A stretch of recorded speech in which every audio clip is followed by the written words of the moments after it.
My family moved from Louisiana to Oakland primarily seeking a better life. My father was a farmer in Louisiana and a preacher, and my f- he moved out to the Bay Area in order to work in the shipping yards.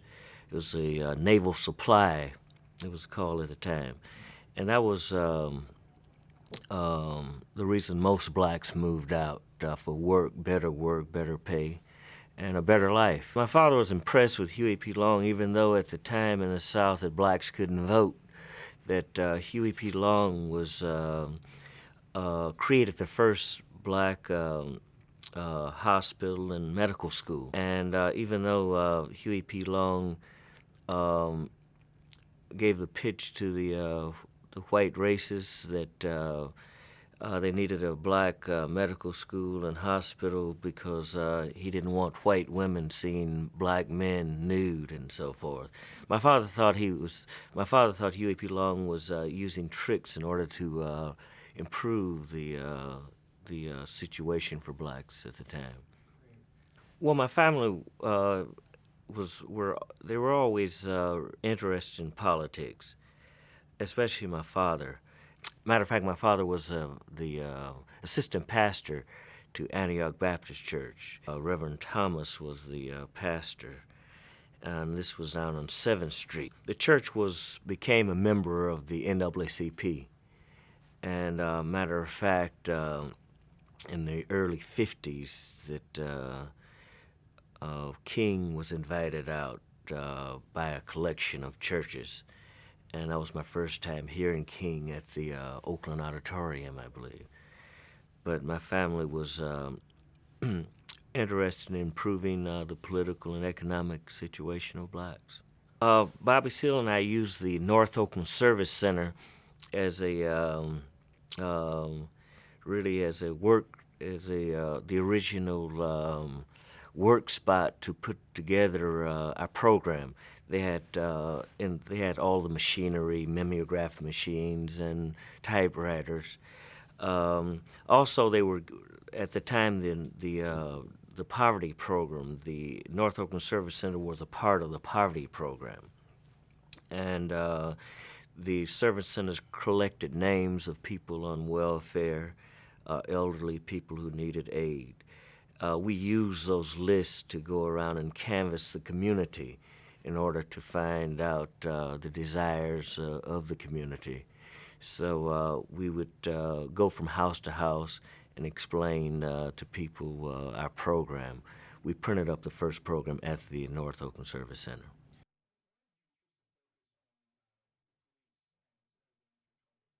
Well, the police throughout the community, not only the Oakland community, but throughout the black communities in the country, were really the government. We had more contact with the police than we did the city council. The police were um, universally disliked. In Oakland, there was about um, in '66. There was about October '66 when the party was founded. There was about 1% black on the police department. Shortly before that, I think in '53, uh, Oakland had its first black policeman who was a friend of my father's. His name was Kenner. My father broke friendship with Kenner because of his membership in the Oakland Police. Not because he was a policeman, but because at the time that the policy was that Kenner could only arrest black people, and if he could detain a white, but he would have to call a white officer. And my father thought this was degrading. It was no change from what was happening in the South.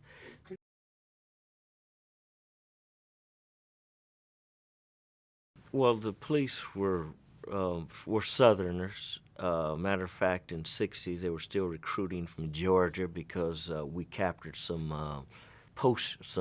flyers, and they said that the white Southerners knew how to handle these Negroes. So the police were impolite, and they were very fast to kill a black for minor offenses such as black youth stealing automobiles. They would shoot them in the back and so forth. Um, I can't recall any particular names, but it was widespread dislike for the police because of their inhumane treatment of blacks.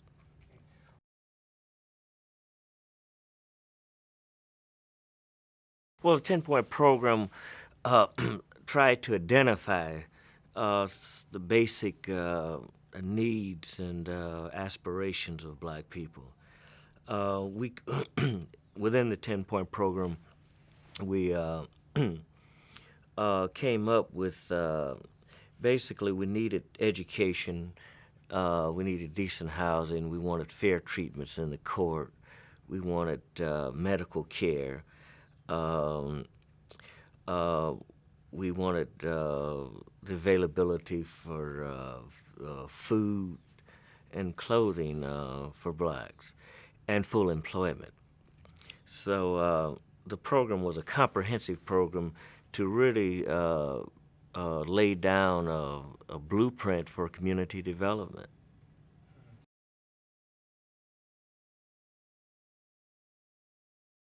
Well, early on, I was about in the early 60s, about 1960, 61, I had started Oakland City College. At Oakland City College, I was a member, instrumental in creating the Afro American Association. The Afro American Association was led by Donald Wharton, and the program was a cultural program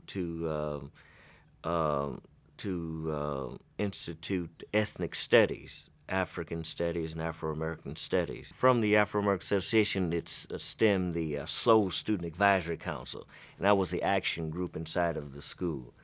After we created the study classes, I felt that there was need to do other things to affect the wider community, and I became in contact. I came in contact with the black Muslims.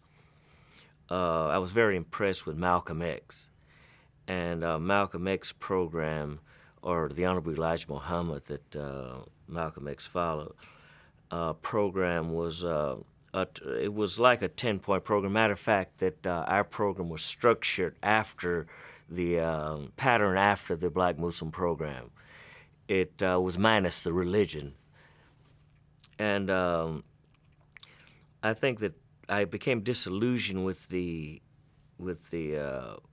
Muslims after Malcolm X was assassinated. I think that I was following not Elijah Muhammad or the Muslims, but Malcolm X himself. A short time after I was impressed by the Muslims and disillusioned after the assassination of Malcolm X, I was studying politics, and I became interested in progressive labor and the Socialist Workers' Party. Um, at that time, it was during the period of African liberation. Most of the African countries were liberated during the 60s from colonialism. And that we felt that there was a need for not a separate nation, but control of our dispersed communities. And we wanted control of the communities where we were most numerous and the institutions therein.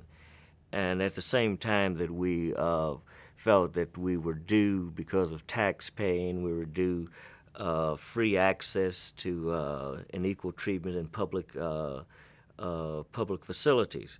At the time, there were many black nationalist groups that were influenced by the African liberation movement. And we differed from the black American nationalist movement, and that we felt that we wanted it wasn't our goal for segregation or integration. Really, we wanted control of the institutions in our community where we were most numerous, and at the same time that we thought that we we were due public to access to public institutions on an equal basis, and we thought everyone should be able to equally participate in public institutions. I think that, as I remember back, I was influenced by the situation and the conditions in China, in the People's Republic of China, where there were many minority groups. I think the Huns are the majority group. All of in the areas of the minority ethnic groups, the Chinese, this ethnic minority controlled its community, but yet they had full access to the public facilities. So I thought that if it could work there, it could work here.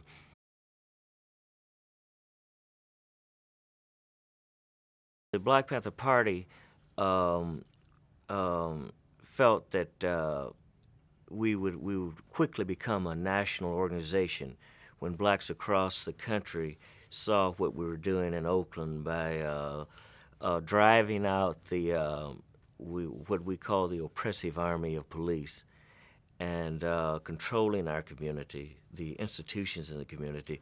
We felt that the government's next move would be to bring in the National Guard to recapture these institutions, and this would connect us to the international movement of the workers' movement, the international proletarian movement, such as what's happening in Cuba, and we were very impressed by the Cuban Revolution. And at the time of the creation of the Black Panther Party, I was introduced to Marxism, and I think I had read a book called the Materialism and Empirical Criticism, and by Ivy Lenin. And at that time, that it was pointed out that there are many contradictory social forces, and if you knew what to increase or decrease at a particular time, that you could cause a transformation. And so we were trying to increase the conflict that was already happening, and that was between the white racism, the police forces in the various communities and black communities in the country. And we felt that we would take the conflict to so high a level that some change had to come. I went to Santa Fe Elementary School in North Oakland, and while I was there, that many children were hit by cars and so forth. There was no traffic light in front of the school. There's a very busy street, Market Street, crossing the school. So one of the first action of the Black Panther Party was to go down with our arms and be traffic police. At 3 o'clock, when the school was let out, we would stop the traffic and allow the children to pass. Of course, this was bringing an army of police in the area, and they would take over the traffic jam that would occur. So, and also they would attempt to arrest us for bearing arms. But they would become aware, which they were not, that the law provided for us to bear arms at that time. So we went to the city council and asked them to put up the planning commission of the city council, the Oakland City Council. So the Oakland City Council said that they had already passed some policy to put up a traffic light, but it would be about 5 years from October 66. And we weren't satisfied with that. So we went to the community and gathered a few hundred or maybe even 1,000 or so signatures, and took those to the city council. We also would still police when the police were not there. We would police the area, and every time we would try, the police would take over. So the purpose was served anyway. The traffic light quickly went up in about 3 or 4 months after that event. Every time we would go out on the police alert patrols or surveillance patrols, that I would feel that we might not come back. I felt that the police might shoot us because they were very disturbed, to say the least, about the presence of blacks with guns. And some of the works of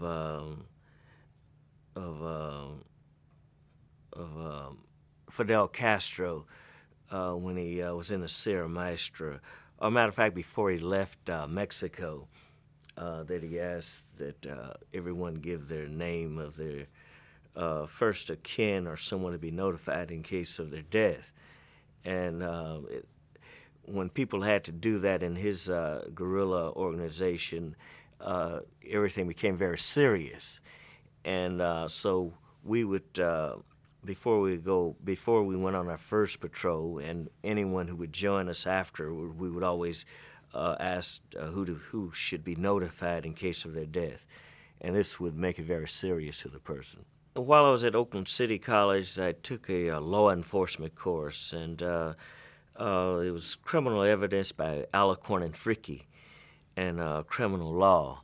And this was the textbooks used by the local law enforcement agencies, and that in criminal evidence there was a section inside of the book on reasonable cause to search and reasonable cause to stop. And we would follow the police around, and when the police would arrest or detain someone, we would read their rights to them. We would stand at a distance where the police couldn't say they were interfering with their arrest or their detention of the individual, and make sure that there was no brutality.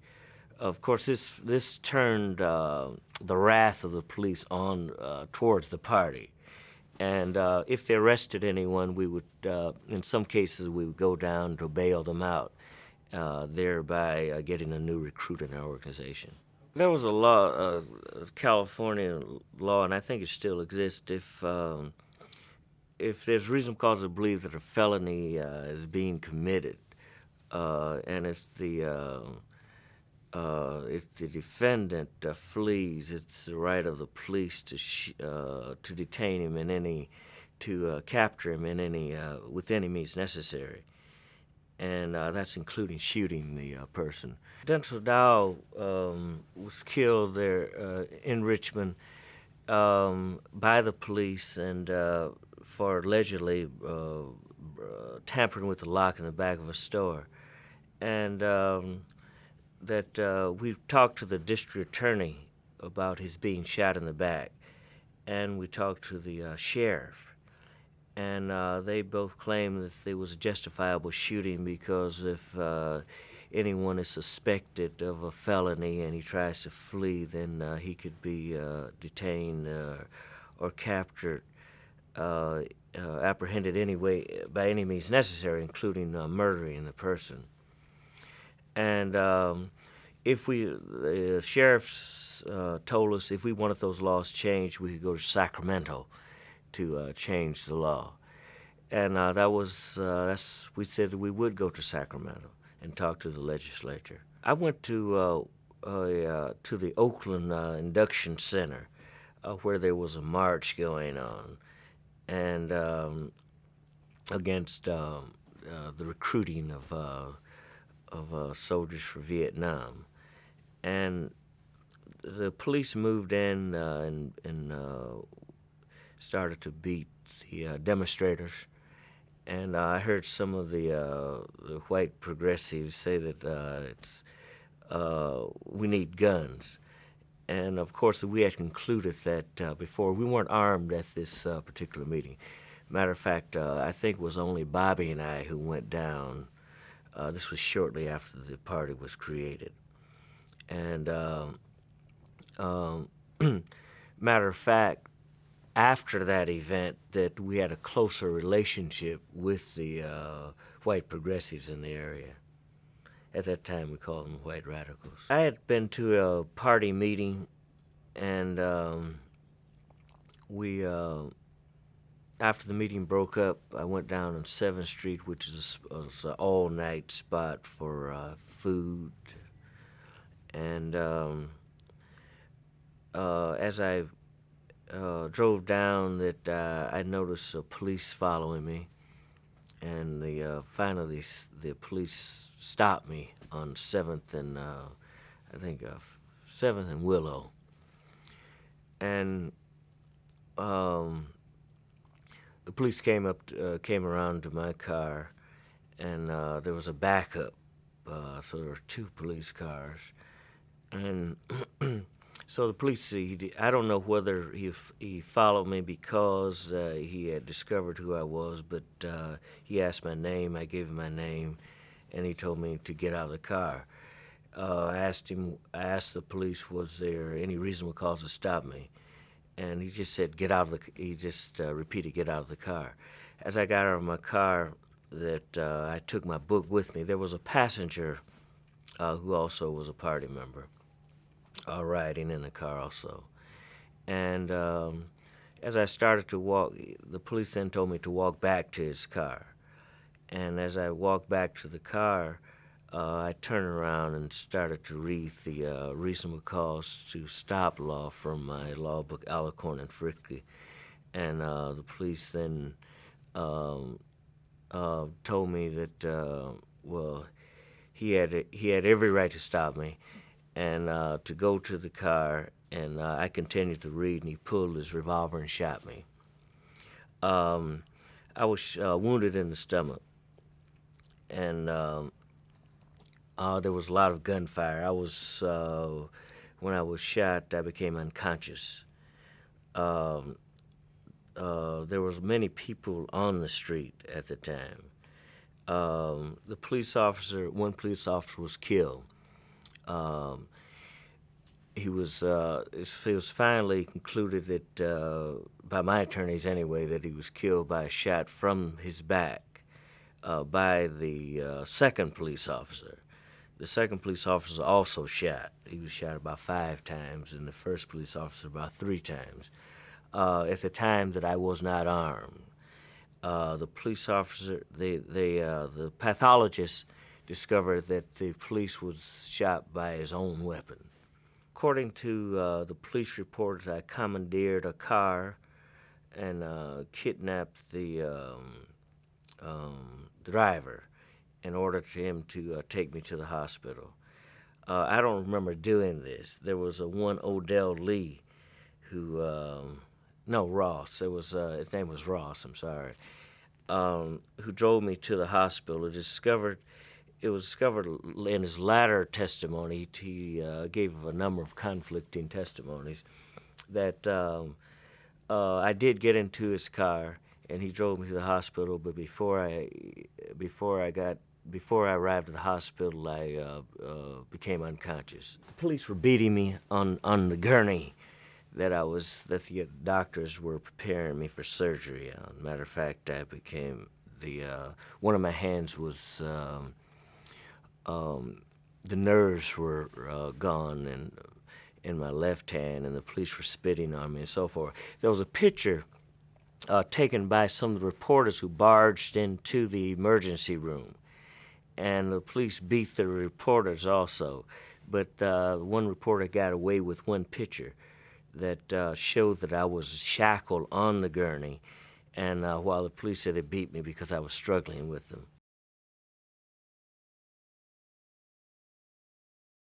When I was arrested, I was taken to Kaiser Hospital. And I was transferred from Kaiser Hospital to Highland Hospital. And as soon as this was October, it was near Christmas time, I became conscious with a local disc jockey dedicating a song to me. And Beverly first I was Beverly Axelrod came to the attorney, was at that time was Eldridge Cleaver's girlfriend, came to the hospital and discussed with me um, a, um, a support group and a fundraising group in order to defend me. I communicated with the party through the attorneys. Before I went to, before I was held for murder in the first degree, uh, I was shipped to not to the county jail but to San Quentin prison, and I was put on death row there. And at the time, they said this was necessary because at the time the county hospital did not have a detention center. So they, as they put me on death row, they um, uh, a group of police were on either side, three in the front, three in the back, and I was on the gurney, and they were chanting "Dead man, dead man." Later, I found out that this was the usual procedure of any condemned man who was coming off of death row to see his attorney and so forth. Of course, I wasn't condemned yet. I would communicate by making tapes, and the attorneys would send the tapes to the party, to the Black Panther Party, and the Black Panther Party would then send tapes back to me.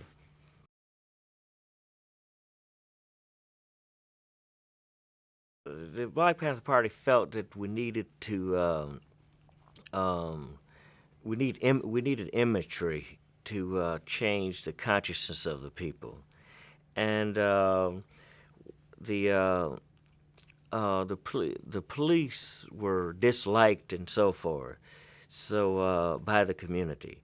So we I don't know who, it might have been Beverly Axelrod or Eldridge. We started to use the symbol of a pig to identify the police. I don't know who first presented that symbol, but I knew that images had to be changed. Um, Most of my young life, I was a student, and I know sociologically that words, the power of the words stigmatize people, and we felt that the police needed a label other than that fear image that they carried in the community.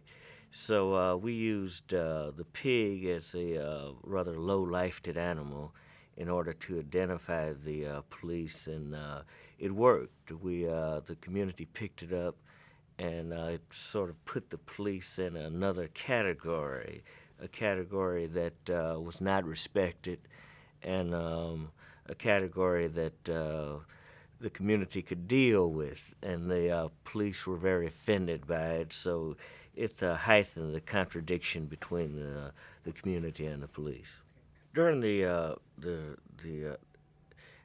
free speech movement led by Mario Savio, uh, it later grew into, it was corrupted into a dirty word movement. Um, Matter of fact, in my autobiography, Revolutionary Suicide, I made a great mistake of criticizing Savio for this, but really had nothing to do with it. Eldridge Cleaver was impressed with the dirty word movement, and this influenced Bobby Seale. I was always against the use of dirty words because it didn't recruit anyone while it alienated other people. Many of the churches across the country allowed us to use their facilities for the Breakfast for Children program.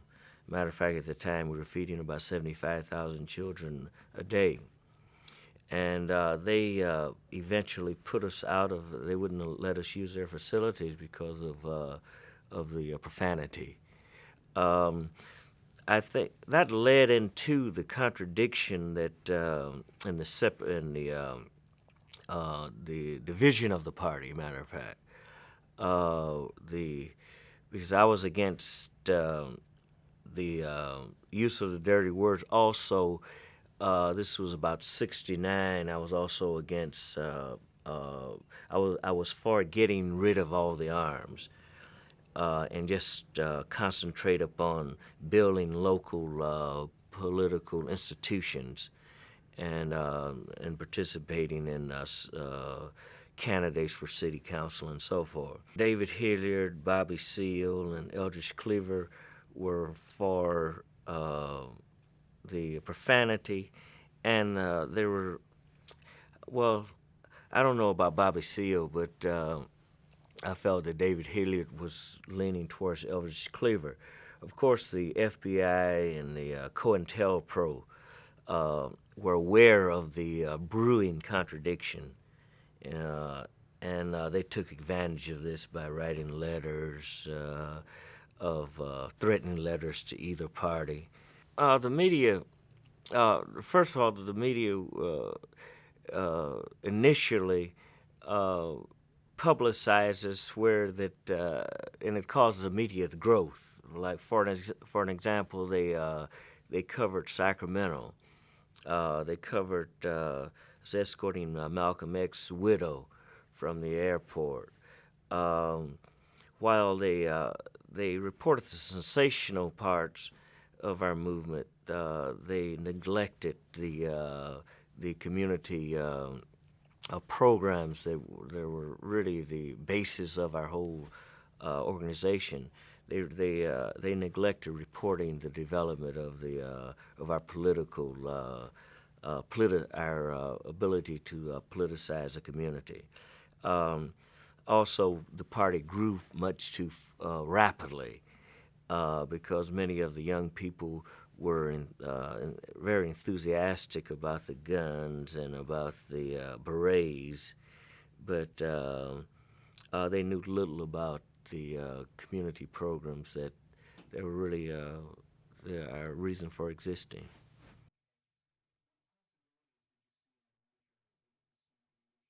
First, I had a lot of respect for Rap Brown and Stokely Carmichael.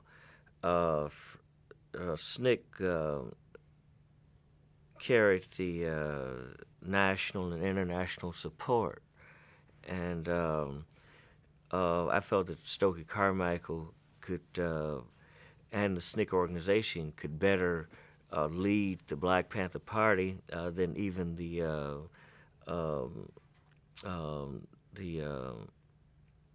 executives in the party. Also, I thought it would be a good example set of black unity and not attempting to compete for the center stage. At the time of the birthday party, SNCC was in a great transition period, and we felt that we could sway Carmichael's political stance with our popularity throughout the community. So we weren't too afraid of his posture on separation. We thought that we could, the community would ameliorate this particular kind of rhetoric that he was giving. And what happened after? Well, SNCC never really, they made a gesture to merge with us, but they were very paranoid. They thought that we had a trick up our sleeves. They thought that no organization would give up its leadership to them, and they would only come if we would make that compromise. But at the time that I was willing to do that, to make the compromise. After Dr. Martin Luther King was assassinated, the police across the country were prepared and expecting a uprising in the community, and we felt that to protect the community from the kind of brutality that we anticipated, we would ask the community not to have an open rebellion. At the time, I was in the county jail waiting trial for murder of Oakland police officer and assault and attempted murder on another, and that I communicated with the party that we should not have any rebellion and encourage our chapters across the country to contain the community from open resistance.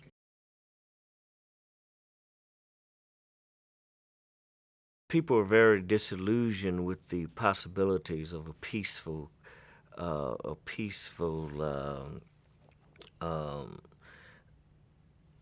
transformation to civil rights and equality, and universally they were disillusioned then with the civil rights movement.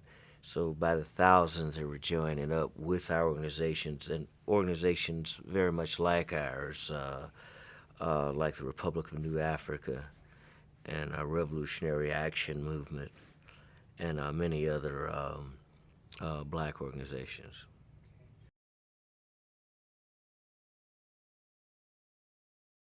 Bobby Hutton was the first member of the Black Panther Party. He was recruited at the North Oakland Service Center in October '66. I believe he was 15 at the time. He was our first recruit, and we made him treasurer. And he was like my little brother that I never had, and he was the inspiration of the party, because the party was very youth oriented. And while he worked at the North Oakland Service Center, we tutored him and politicized him. And until he was killed, that I really couldn't imagine, not really imagine, any of our party members being murdered, even though that I knew that risk took place. I was in the county jail at the time of his murder. This was the day that Martin Luther King was assassinated. And after he was killed, then it was like that. I felt that anyone in the party, I felt the party vulnerable. So he was very loved as a youth in the party, and as our first member.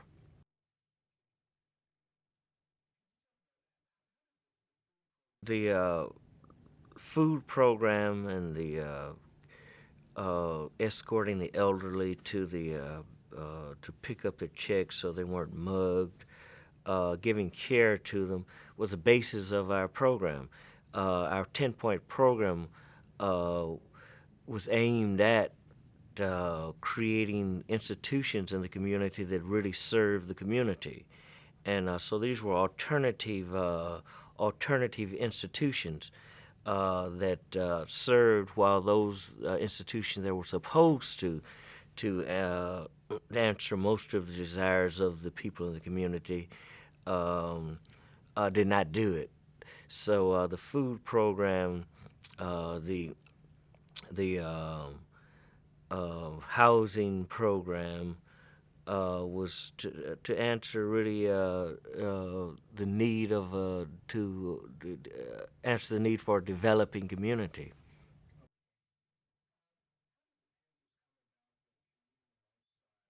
Again, that I was very impressed with the Chinese Revolution and the Cultural Revolution that was going on in China at the time. And Mao Zedong, who was the chairman of the Communist Party in China, was experimenting with communal eating and communal living. This served us well because it was so difficult. Housing was so difficult in our community, so we felt if we pooled together that this would answer that question, especially for the core of the party.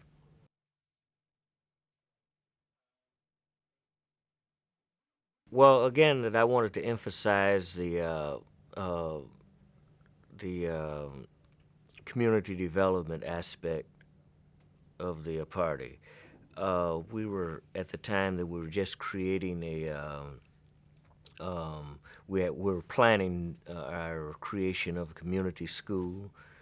Um, we were having busing programs to prisons where we would pick up community people and take them to the various penal institutions.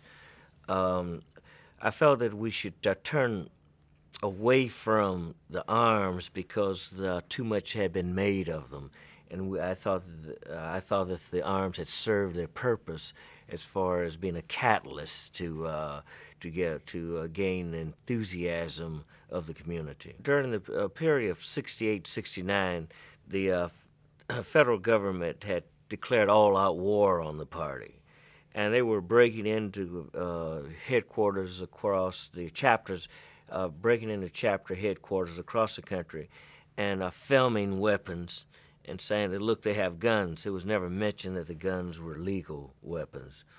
They were doing everything to make the community afraid of the party, and of course, you can't organize when people are afraid of you.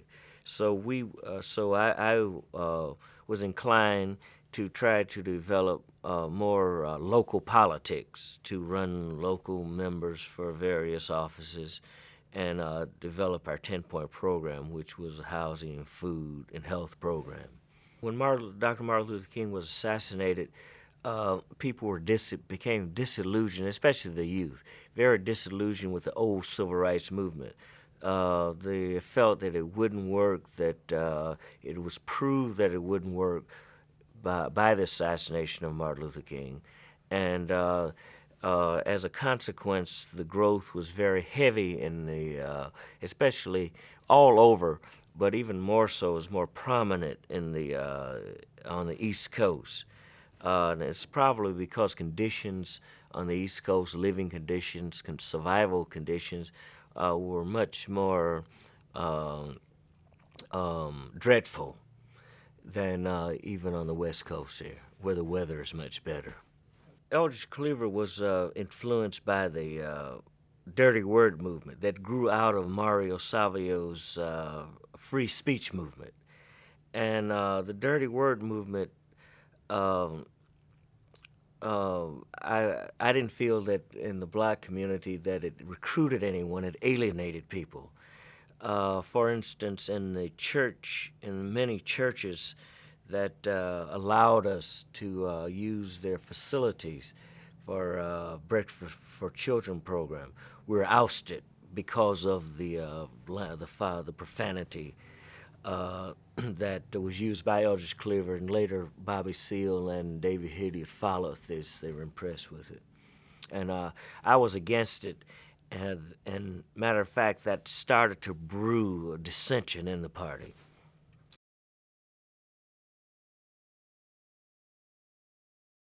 Fred Hampton was a very charismatic orator, and I think what's even more important that he had early training with the Southern Christian Leadership Council. He was tutored by Jesse Jackson, and he was on our central committee, and I saw him becoming a international leader, and I think that's one of the reasons that he was assassinated.